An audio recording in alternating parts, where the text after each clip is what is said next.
Assalamualaikum warahmatullahi wabarakatuh. Perkenalkan, nama saya Zahra Liani. Saya dari STKIP Kusuma Negara, Jakarta. NPM saya 2023851041. Di sini saya akan menjelaskan dari sebuah faktor-faktor determinan dalam pendidikan untuk memenuhi tugas pengantar ilmu pendidikan. Nah, di sini saya akan menjelaskan faktor-faktor determinan dalam pendidikan. Pendidikan merupakan sebuah sistem. Sebagai sistem, aktivitas pendidikan berhubungan dalam beberapa komponen, yaitu pendidik pertama, pendidik, tujuan pendidik, alat pendidik, dan lingkungan pendidikan.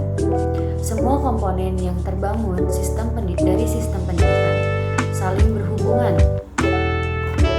Selain saling berhubungan, mereka juga saling tergantung dan saling menentukan satu sama lainnya. Suatu komponen memiliki fungsi masing-masing dalam rangka mencapai sebuah tujuan pendidikan. Aktivitas pendidikan akan terselenggarakan dengan baik apabila pendukung oleh komponen-komponen dimaksud. Fungsi pendidikan sebenarnya adalah menyediakan fasilitas yang baik dapat memungkinkan tugas pendidik. Kita langsung memasuki faktor-faktor determinan dan kedudukannya dalam pendidikan. Istilah faktor determinan dalam pengertian ini adalah suatu faktor yang tegas menentukan atau finalnya sifatnya ada dalam satu relasi sebab akibat. Determinan sifatnya bisa organistik, merupakan faktor penyebab yang muncul dari dalam organisme atau dari dalam individu itu sendiri. Bisa bersifat lingkungan dan juga bisa bersifat situasi. Pendidik adalah salah satu orang yang diserahi tugas atau amanah untuk mendidik. Pendidikan itu sendiri dapat memiliki, memelihara, membina, membimbing, mengarahkan, atau menumbuhkan.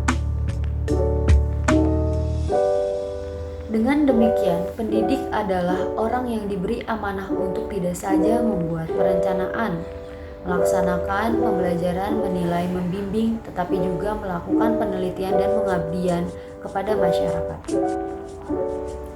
Nah, memasuki anak pendidik atau peserta didik. Anak didik atau peserta didik adalah pada orang-orang yang sedang belajar.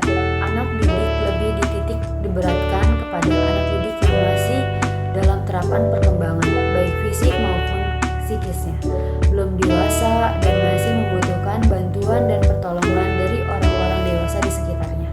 Istilah peserta didik mengandung makna yang lebih luas, mencakup anak yang belum dewasa dan juga orang yang sudah dewasa, tetapi masih dalam terap mencari atau menuntut ilmu dan keterampilan. Dilanjut yaitu tujuan pendidikan. Tujuan adalah tujuan akhir, merupakan dunia cita yang sulit untuk diwujudkan.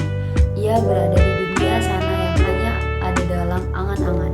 Untuk mencapai sebuah tujuan dibuat berjenjang seperti anak tangga. Untuk mencapai anak tangga yang paling atas, kita harus melalui anak tangga anak-anak yang ada di bawahnya.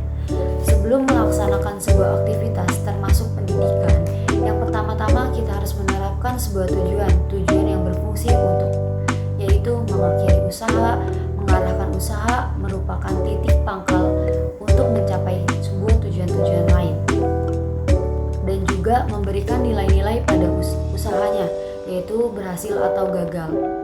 Jika fungsi tujuan di bawah ke dalam aktivitas pendidikan, maka fungsi tujuan pendidikan adalah sebagai batas atau ukuran apakah tujuan itu berhasil atau belum, tercapai atau belum. Tujuan pendidikan juga mengarahkan sebuah aktivitas pendidik sehingga tidak salah arah. Tujuan pendidikan harus diterapkan secara berjenjang sehingga mudah untuk diukur. Balik itu semua ada juga alat pendidikan. Alat pendidikan adalah segala sesuatu atau apa yang digunakan dalam sebuah usaha mencapai tujuan pendidikan. Pendidikan dibagi sebagai alat usaha juga merupakan alat untuk mencapainya sebuah tujuan pendidikan. Jadi alat pendidikan dapat alat dari suatu alat, yaitu alat pendidikan. Segala perlengkapan yang dipakai dalam usaha pendidikan disebut dengan alat pendidikan. Nah, selain alat pendidikan, ada juga lingkungan pendidikan. Lingkungan pendidikan salah satu faktor pendidik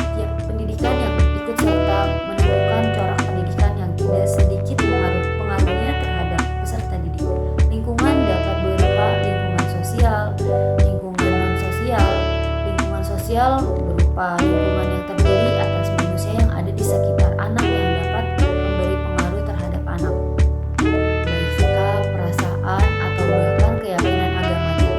Misalnya, lingkungan bergaul. Nah, di balik lingkungan sosial ada juga lingkungan non sosial, adalah lingkungan alam sekitar yang berupa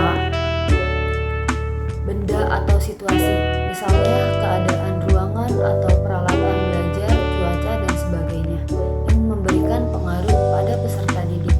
Nah, di antara lingkungan yang banyak mempengaruhi peserta didik adalah lingkungan keluarga, sekolah, dan masyarakat, yaitu bisa disebut di pusat pendidikan. Ketiga lingkungan ini, baik sebagai lingkungan sosial ataupun manusia maupun non-sosial, berupa benda-benda, situasi, iklim kehidupan, semua dapat berbentuk watak, sikap, perilaku, kepribadian, kebiasaan peserta didik. Nah, keluarga merupakan lingkungan alamiah, terdapat berlangsungnya pergaulan yang khas di antara semua anggotanya.